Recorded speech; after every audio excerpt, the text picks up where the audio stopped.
Alright, man, so what is up, guys? Airball here, and I'm back with our video, and this is going to be the best Carmelo Anthony build on NBA 2K25. So I'm not going to waste any time with straight in the video. So we're going to go right hand, jersey number. I guess we'll go number 7 because that was his number during his prime. On his New York Knicks days, also his Nuggets days, he wore 15, but I'll go 7. And then the position, we're going to go with small forward. Alright, we're going to go small forward for the position. The height, we're going to stay at 6'7". The weight is going to be 224 pounds, and then the wingspan is going to be 6'10". Because if we lower the wingspan to 6'10", we're able to get 94 mid range, which is what we want in this build. So we get legend post fade phenom. You guys know Carmelo was probably the best post player of his time. Actually, no, probably one of the better post players of his time, I'd say. So having that post fade phenom on legend will definitely be pretty accurate. Now, starting off with the finishing stats, we're going to start with an 85 on the close shot. All right, 85 close shot. So the only reason why the close shot is so high is because it's tied into the post control, which is going to be a 90.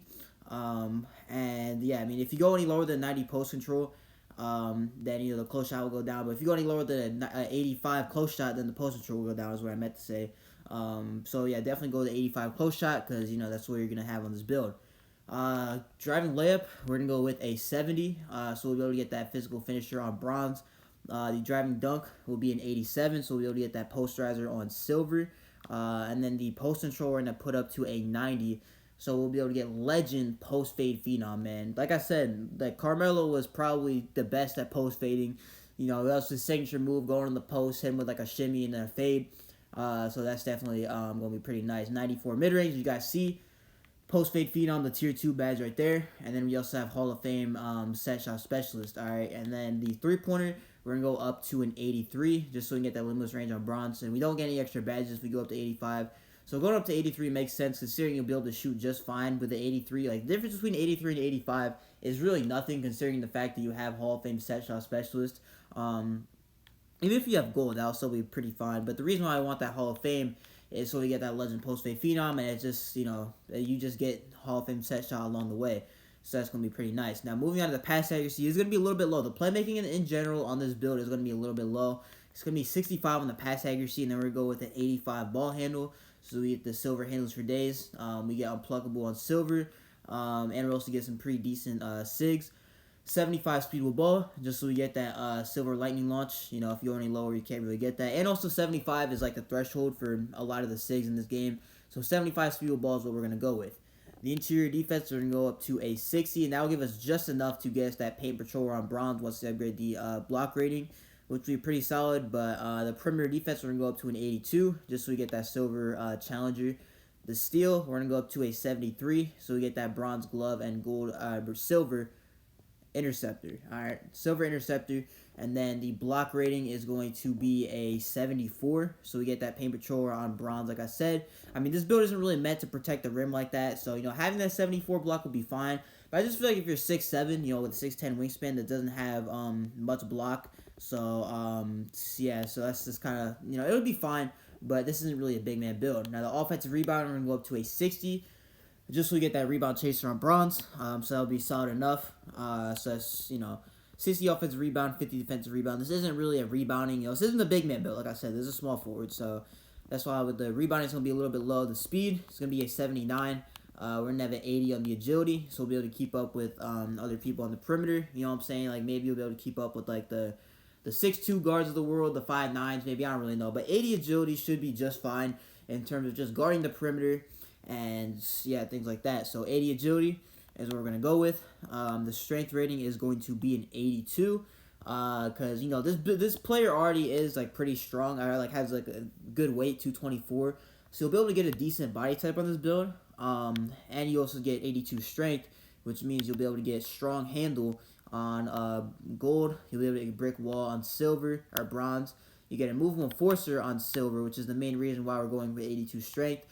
And then also, if you wanted to get post powerhouse on silver, as well as, like I said, you also get physical finisher with that 70 driving layup and the 67 or 60-something strength. So definitely pretty solid, man. 82 strength, you'll be able to move people out the way. You'll be able to play really solid defense. Like I said, the description here determines who wins a contact battle. Dictates how successful a player will be backing down people in the post. So things like that. Like I said, the post game on this build is going to be very solid, especially with the Hall of Fame post fade phenom. 90 post control, and an 82 strength. Now the vertical, we're going to go up to a 75 with just that silver posterizer. Make sure to go 75 vertical on this build. If you don't, you won't get silver posterizer, and that basically defeats the whole purpose of going 87 driving dunk.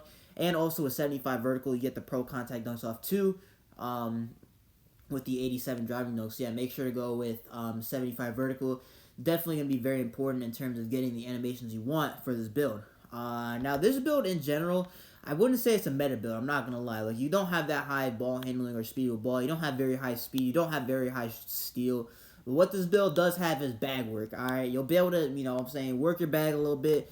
Get that legend post-fade phenom. You know, if you know how to play this game and you're pretty skilled at this game, I'd say you'd be pretty successful with this build. Now, would this build be more successful than a meta build? No, but would this build, would you probably have more fun with this build than a meta build? Yes, I would think definitely for sure.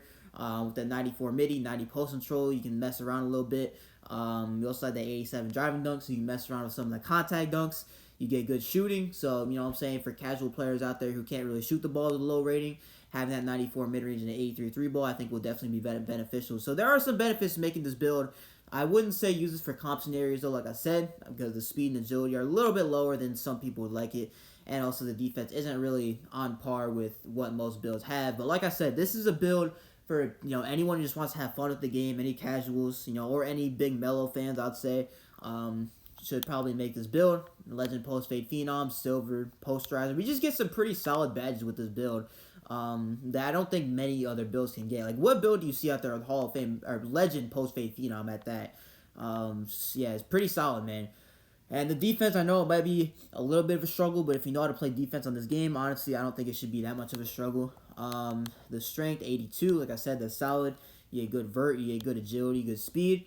You get good enough rebounding to where you can get boards if you're wide open, but definitely don't play this build at big. Like, if you're playing threes, I'd say put it at the 2 or maybe even the 1, but not the 3, especially in a comp scenario. You would need more rebounding for that. But 60 and 50, honestly, are just fine for getting wide open rebounds, getting them when you need them to. Now, the shades of are going to be Jaylen Brown, Jimmy Butler, and Caron Butler. There's 2 Butlers right there. And then we also got Jaylen Brown. And look at the body shape for this build off rip. It's going to be pretty solid, but this build will be called a mid-range slasher, okay? I haven't seen that build name very much. In fact, I haven't really seen it at all. Like, I've seen it when I was making my Russell Westbrook build. It was a 2-way mid-range slasher. This one's just a mid-range slasher because the defense isn't as good. But still, pretty rare build name, man. And like I said, this is just a build for casuals and, you know, Carmelo fans. But that's going to do it for the video. If you guys liked it, make sure to comment, subscribe. I post every single day on this channel. I post build videos every day, so make sure to tune in for daily uploads.